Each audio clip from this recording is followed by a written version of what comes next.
Une escalade terrifiante transforme violemment la Biélorussie en rampe de lancement pour une guerre totale. Le 12 mai, Alexandre Loukachenko s'est entretenu avec le ministre de la Défense Viktor Krenin et a délivré un message effrayant au monde. La Biélorussie se prépare à la guerre. La machine du conflit se met déjà en branle. Loukachenko a ordonné la mobilisation sélective des troupes, préparant de force les forces armées à un combat immédiat. Dans la région de Gomel, une nouvelle brigade d'opérations spéciales meurtrières est en train d'être rapidement mise sur pied, mais l'escalade va bien plus loin. Des systèmes de missiles russes S-400 avancés et meurtriers, ainsi que des avions de chasse Su-30 SM-2 à la pointe de la technologie, affluent sans relâche à travers la frontière. En ce moment même, des réseaux de tranchées massifs, de nouvelles routes et des infrastructures logistiques sont en train d'être construits à un rythme accéléré directement le long de la frontière ukrainienne. L'écran de fumée diplomatique s'est complètement dissipé, le prochain front nord brutal s'arme activement. L'activité militaire de la Biélorussie est frappante, mais la décision ne repose pas entre les mains de Loukachenko, mais de Poutine. Et Poutine a adopté une position très différente à la tribune du jour de la victoire au Kremlin. Devant les journalistes, Poutine avait déclaré « Je crois que le conflit en Ukraine touche à sa fin ». D'un côté, un signal de paix, de l'autre, des préparatifs de guerre. C'est l'application du concept de Maskirovka dans la doctrine militaire russe. Cependant, cette fois, il n'est pas clair qui se trouve dans la ligne de mire de Poutine et Loukachenko. L'Ukraine est bien sûr le premier nom qui vient à l'esprit, mais si vous élargissez un peu la carte, toute la ligne s'étendant de la mer Baltique à la mer Noire, du corridor de Suwalki à la Crimée, pourrait être sur le radar de Poutine. Pourtant, les choses ne se passent pas comme prévu ici. Cette fois, ils ne font pas face seulement à l'Ukraine, ils font face à l'ensemble du flanc Est. La Pologne, la Lituanie, la Lettonie et l'Estonie, soutenues par le bouclier de drones de l'Ukraine. Juste au nord, la Finlande et la Suède restent en état d'alerte maximale pour protéger la mer Baltique et l'île de Gotland du duo russo-biélorusse. Sur l'axe de la mer Noire, où Poutine place sa plus grande confiance, la Roumanie et la Turquie se tiennent côte à côte face aux menaces potentielles venant de l'un ou l'autre pays. En d'autres termes, alors que le dirigeant russe signale la possibilité d'une nouvelle guerre en Europe en détournant l'attention avec Loukachenko, il a en fait amené la région dans une phase de préparation militaire complète. Maintenant, les cartes sont jouées beaucoup plus ouvertement et le premier coup vient de la Lituanie. Le 13 mai, lors du sommet des 9 de Bucarest qui s'est tenu à Bucarest, le président ukrainien Volodymyr Zelensky et le président lituanien Gitanas Nausėda ont signé un accord global sur les drones. Cet accord envisage la toute première production conjointe au niveau de l'usine de la technologie de drones ukrainienne éprouvée au combat dans un pays de l'OTAN. 4 classes différentes de drones, des drones de frappe à longue portée, des drones maritimes, des drones d'interception et des drones bombardiers, seront produites conjointement sur le sol lituanien.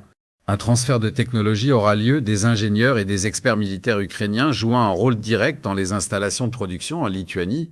De plus, un vaste programme de coopération concernant les systèmes de défense aérienne et antimissiles a été inclus dans l'accord. Cette mesure prise par la Lituanie a créé un effet domino.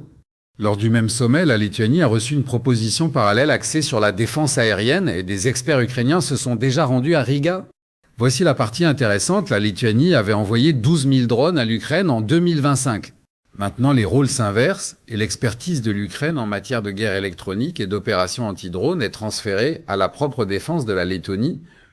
Lettonie a demandé un expert en sécurité aérienne immédiatement après des incidents de diversion par drone. Les discussions avec la Finlande concernant les drones à longue portée et la sécurité de l'espace aérien se sont également accélérées. Cet accord sur les drones pose un sérieux défi stratégique pour la Russie et la Biélorussie, car les drones peu coûteux et efficaces développés par l'Ukraine sur les lignes de front seront désormais produits en masse sur le territoire des États baltes. En conséquence, la Lituanie et les autres pays baltes seront en mesure de répondre aux attaques hybrides russes potentielles et aux menaces de drones à la fois plus rapidement et à moindre coût. Mais les pays baltes ne se contentent pas d'acquérir des drones, ils rendent leurs frontières physiquement infranchissables. L'Estonie construit 600 abris en béton escamotable le long de sa frontière de 300 km avec la Russie. Des dents de dragon sont posées le long des frontières de la Lituanie et de la Lettonie. Derrière celles-ci se trouvent des tranchées anti-chars, des champs de mines et des systèmes de tranchées à plusieurs niveaux. Par exemple, la ligne de défense de la Lituanie est à 3 niveaux. Les premiers obstacles sont situés à 5 km à l'intérieur des terres depuis la frontière, suivis de ponts à faire sauter et de barrières d'abattage d'arbres, avec des tranchées et des positions de réserve tout à l'arrière. La presse européenne a surnommé cette ligne la ligne Maginot du XXIe siècle, mais cette fois, le but n'est pas une offensive, c'est de gagner suffisamment de temps pour stopper une éventuelle opération terrestre russe en quelques heures, Dans le même temps, les 3 pays baltes ont porté leur budget de défense à des niveaux records, rétabli le service militaire obligatoire et planifient des achats d'armes conjoints d'une valeur de plusieurs milliards d'euros auprès de l'UE. Cette ligne fortifiée sur terre dans les pays baltes est également renforcée dans les airs. La Pologne a pris l'initiative ici. L'une des plus grandes leçons de la guerre en Ukraine a été que des drones kamikazes bon marché pouvaient contourner les coûteux systèmes de défense aérienne, et l'Europe s'est lancée dans un projet massif pour combler cette lacune. Officiellement connu sous le nom d'Initiative européenne de défense par drones, il vise à créer un bouclier de drones continu le long de la frontière orientale, s'étendant de la Finlande à la Roumanie. Il ne s'agit pas d'un mur physique, il consiste en un bouclier électronique à plusieurs niveaux comprenant des réseaux de radars, des réseaux de capteurs, des systèmes d'alerte précoces alimentés par l'IA, des brouilleurs de signaux et des armes anti-drones. L'objectif est simple, détecter et neutraliser tout drone venant de Russie ou de Biélorussie avant qu'il ne franchisse la frontière. En janvier 2026, un contrat de 3 milliards de dollars pour le système anti-drones NARO a été signé avec un consortium comprenant la société norvégienne Kongsberg et la société polonaise PGZ. Ce système, qui sera déployé le long de la frontière orientale de la Pologne, commencera ses premières livraisons fin 2026. Le ministère polonais de la Défense décrit le projet comme des essaims autonomes patrouillant dans les airs et des radars anti-drones fonctionnant selon la logique de la Grande Muraille de Chine. Et ce système a été conçu pour fonctionner en conjonction avec l'opération Eastern Sentry de l'OTAN. Parallèlement, l'initiative européenne de bouclier anti-aérien Sky Shield, dirigée par l'Allemagne, rassemble environ 24 pays sous un bouclier commun utilisant les systèmes Patriot, Iris-T et Arrow 3 pour contrer des menaces bien plus importantes que les drones. Au sol, les dents de dragon arrêteront les chars. Dans les airs, le mur de drones bloquera les drones. Et dans le ciel, le bouclier antimissile contrera les menaces balistiques. En d'autres termes, une architecture de défense à 3 niveaux est en place. Le point le plus vulnérable de cette ligne de défense est le corridor de Suwałki, et la transformation qui s'y opère est peut-être la plus frappante. D'un côté se trouve l'enclave russe de Kaliningrad, hérissée de missiles Iskander et de systèmes S-400. De l'autre, la Biélorussie. Des simulations de jeux de dés ont calculé que la Russie pourrait s'emparer du corridor en 3 jours. Si le corridor se referme, les États baltes seraient isolés par voie terrestre. La Pologne réalise le plus gros investissement pour rendre ce scénario impossible, car le flanc sud du corridor se trouve directement sur le territoire polonais. Et ce que fait la Pologne n'est pas seulement de défendre un corridor, mais de construire la nouvelle puissance militaire de l'Europe. En portant ses dépenses de défense à 5% de son PIB, la Pologne est le leader incontesté au sein de l'OTAN. Elle a commandé plus de 980 chars K2 Black Panther à la Corée du Sud et 366 chars Abrams sont en route depuis les États-Unis. D'ici 2030, elle possédera plus de 1100 chars modernes, un chiffre qui dépasse le total combiné du Royaume-Uni, de la France, de l'Allemagne et de l'Italie. Alors que les forces terrestres deviennent si fortes, une transformation fondamentale s'opère également dans les airs. D'ici la fin du mois de mai, les premiers avions de chasse F-35A Hussars arriveront à la base aérienne de Loisk, qui couvre le corridor Biélorussie-Kaliningrad. Le F-35 n'est pas seulement un avion de chasse, mais une plateforme à double usage dotée de capacités nucléaires et une réponse directe aux armes nucléaires tactiques russes en Biélorussie. En avril, le Premier ministre Tusk a annoncé le projet de flotte de drones polonaise qui sera développée sur la base de l'expérience en Ukraine. En plus de tout cela, des zones d'entraînement conjointes sont en cours de création avec la Lituanie à Suwałki. Tandis que la Pologne tient le flanc sud, l'Allemagne a franchi une étape historique sur le flanc nord. Pour la première fois depuis la Seconde Guerre mondiale, elle a déployé une brigade blindée lourde permanente en dehors de ses propres frontières, la Panzerbrigade 45 Lietuva. Cette unité, d'une capacité d'environ 5000 soldats et équipée de chars Leopard 2 à 8 et de véhicules blindés Puma, est déployée directement aux abords de Suwałki. La brigade multinationale de l'OTAN en Lituanie, dirigée par le Canada, a également été portée à plein effectif avec 2200 soldats. La menace est telle que même l'Allemagne, qui n'a pas déployé ses troupes au-delà de ses frontières depuis 80 ans, a été forcée de masser ses chars le long de la frontière russe. Alors que ses lignes de défense s'élèvent au nord et à l'ouest, la Roumanie et la Turquie émergent comme des composantes critiques de l'architecture de défense au sud. La Roumanie est devenue l'un des pays de l'OTAN les plus directement touchés par les attaques de drones russes. Depuis le début de l'année 2026, 14 drones russes ont violé l'espace aérien roumain. Cette menace a poussé Bucarest à agir rapidement.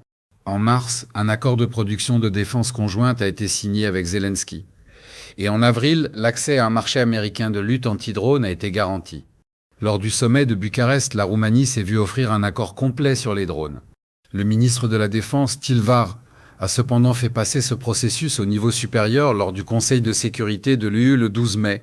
Nous devons regrouper les capacités de notre flanc oriental contre les drones russes, a-t-il déclaré. Et les préoccupations de sécurité de la Roumanie ne se limitent pas à son propre espace aérien. En Moldavie voisine, environ 1500 soldats russes restent stationnés dans la région de la Transnistrie. Lorsque la Moldavie a déclaré les commandants de ses troupes persona non grata en avril, la Russie a immédiatement émis un avertissement selon lequel elle avait le droit d'intervenir en fournissant un soutien énergétique et défensif à ce voisin vulnérable.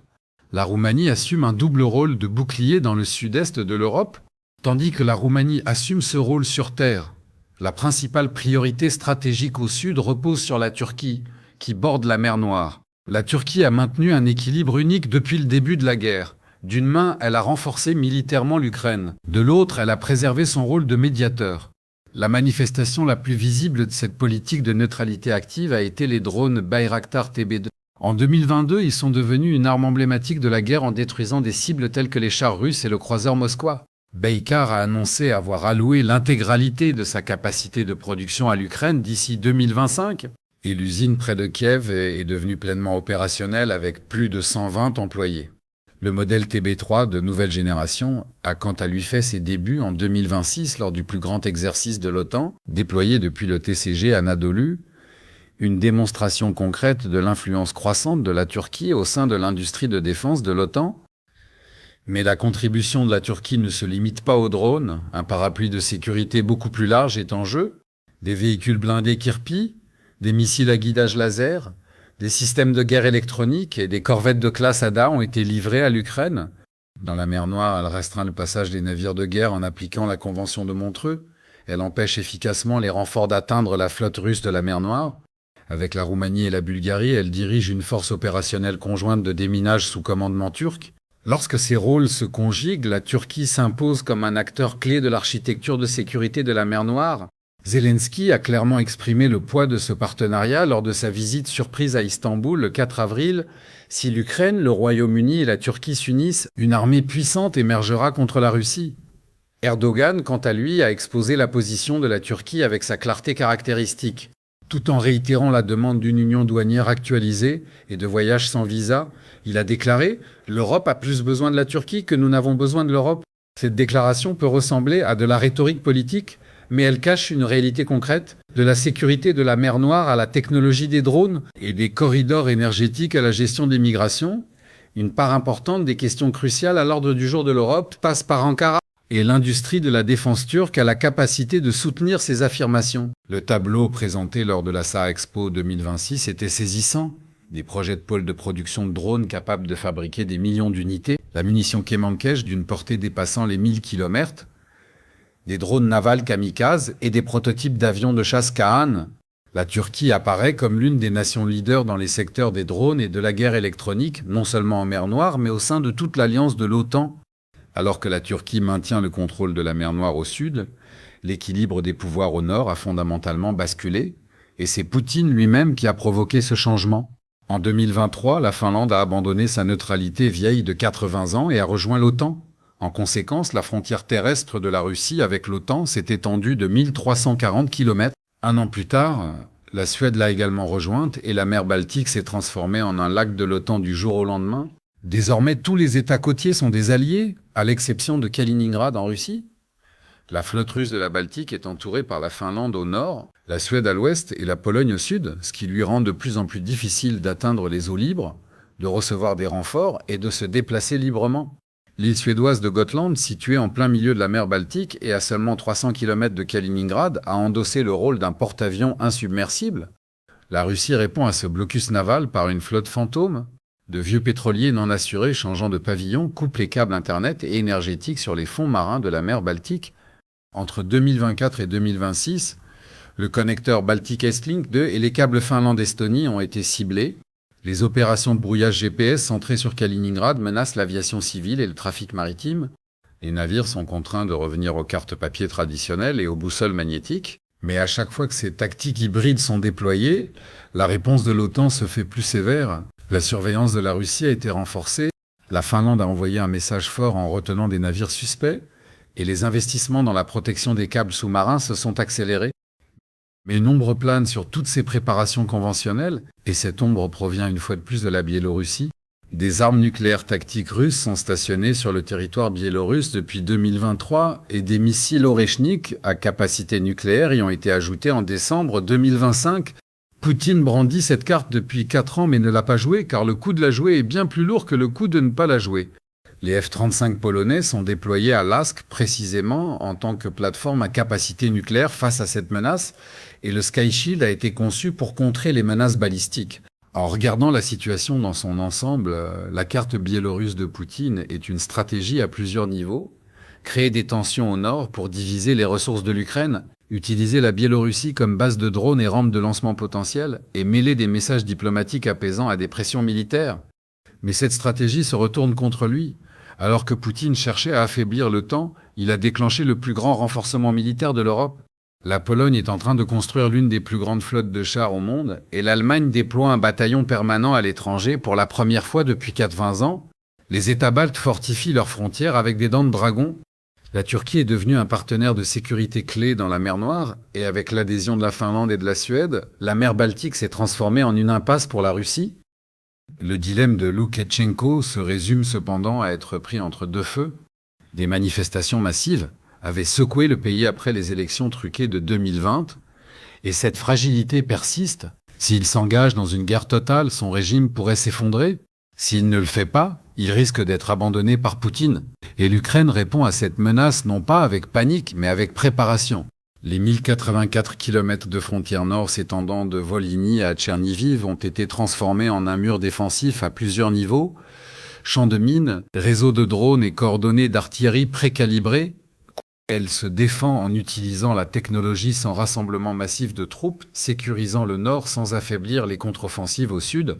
De plus, il y a une réalité dont Loukachenko n'a pas tenu compte. Attaquer l'Ukraine ne signifie pas seulement affronter l'Ukraine. Cela signifie également affronter la Pologne et la Lituanie qui se trouvent à l'ouest et au nord-ouest de la Biélorussie et qui sont toutes deux membres de l'OTAN. Et ni Loukachenko ni Poutine ne sont assez audacieux pour prendre ce risque. Alors, qu'en pensez-vous ? Je suis vraiment curieux de connaître votre avis. Retrouvons-nous dans les commentaires dès maintenant pour être sûr de ne pas manquer les événements qui façonnent la marche du monde. Et pour rester informé instantanément de nos analyses uniques et complètes, n'oubliez pas de vous abonner à notre chaîne et d'activer les notifications.